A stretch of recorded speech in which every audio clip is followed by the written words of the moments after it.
전례 없던 기습폭우에 역대급 폭염까지 우리나라도 이제 아열대 기후가 아닌가 싶을 정도로 체감되는 기후변화가 심상치 않습니다. 이 같은 변화에 따라 우리나라 작물 재배 환경도 급속도로 달라질 거란 우려가 제기되는데요.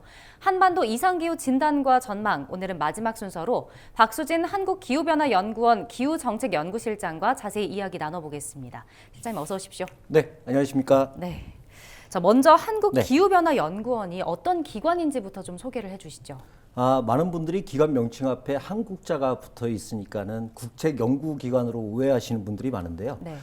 저희 연구원에서 잠깐 소개를 말씀드리면은 2008년에 강원도에서 출연하여 설립한 연구기관으로 보시면 되고요. 네. 그래서 주요 업무로는 온실가스의 감축 전략 수립과 기후변화 영향 분석 및 그다음에 피해 최소화를 위한 적응 방안 연구 등을 좀 수행하고 있고요. 그래서 따라서 기후변화와 관련된 전반적인 연구를 좀 포괄적으로 수행하고 있는 기후변화 전문기관으로 보시면 된다. 그렇게 좀 말씀을 드리겠습니다. 네, 이 기후변화를 말씀해 주셨는데 사실 기후변화가 이제는 전 세계적으로 나타나는 현상이지 않습니까? 근데 특히 우리나라에서 나타나는 양상과 특징이 있을까요? 우선 계절 길이가 좀 많이 바뀌어가고 있습니다. 예로 그 여름 일수 같은 경우 최근 30년 사이 한 118일 정도로 20일 정도가 좀 증가를 했고요. 네. 따라서 여름 일수가 증가하면서 자연스럽게 폭염이나 열대와 같은 고온 일수가 최근 5년 사이에 수치적으로 보더라도 평년 대비 각각 한 136%에서 한 177%까지 좀 증가를 했고요. 그래서 좀 이러한 좀 극한의 고온 현상들이 자주 나타나고 있다. 그렇게 좀 말씀을 드릴 수가 있고요. 네. 다음으로 우리가 이제 여름철 하면은 그 장마를 빼놓을 수가 없는데요. 일단 장마 기간이 좀 많이 불규칙해졌습니다. 올해도 좀 많이 느끼셨을 텐데 13일로 역대 가장 짧은 장마, 네. 좀 이런 장마들이 많이 좀 불규칙해졌고 해서 그다음에 그 봄철 기간의 강수량 감소, 그다음에 가을철까지 이어지는 어떤 늦장 장마 이런 어떤 좀 강우의 패턴들이 좀 나타나고 있다. 그렇게 좀 말씀을 드릴 수가 있습니다. 네, 이게 전국적으로 극한호우라고 불릴 정도로 많은 비가 쏟아졌는데 그 연구소가 위치한 강원도는 좀 적은 비가 내려서 걱정이라고 하더라고요. 이렇게 폭염이라든지 가뭄이 지속되면 농작물 피해도 좀 많은 거 아닌가요?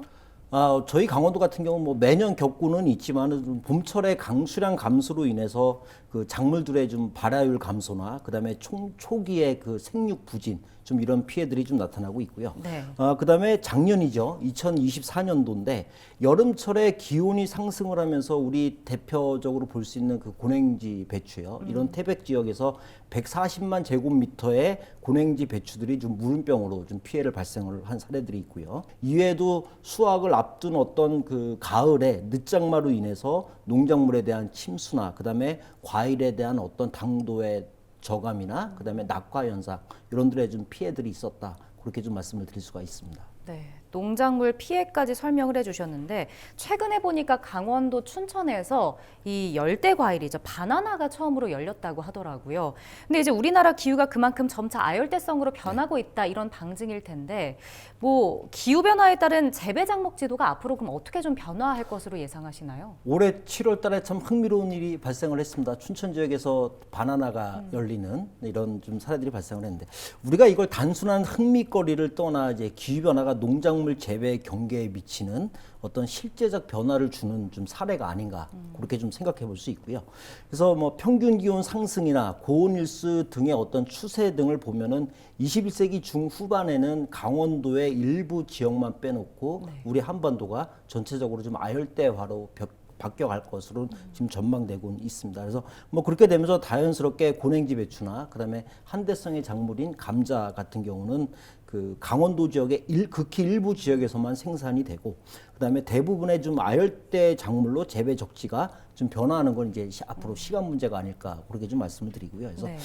한대성이나 온대 작물의 어떤 생육 부적합 지역은 이미 이제 검증이 됐고요. 그리고 이제 실제로 남부 지방에서는 아열대 작물에 대한 시범 재배가 이루어지고 있는 걸로 봐서는 앞으로 머지않아 우리 또 제주도 지역에서는 아마 아열대 작물로 재배 지도가 바뀌지 않을까 그렇게 좀 말씀을 드릴 수가 있습니다. 네.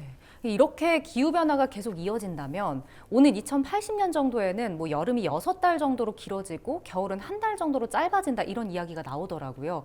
이게 계절에 그럼 경계선이 없어진다는 건데 어떻게 봐야 할까요? 우리가 보통 이제 계절은 그 천문학적인 절기와 그다음에 기후 통계 자료를 가지고 계절의 길이를 이제 기준 잡게 되는데 뭐 예를 들어서 여름철 같은 경우 일평균 기온이 20도씨 이상 올라가서 내려오지 않을 때를 기준으로 잡고 있습니다. 근데 지금 지구의 평균 기온을 말씀드렸는데 21세기 중후반에는 지구의 평균 기온이 한 4에서 5도씨 정도 증가할 것으로 전망되고 있고요.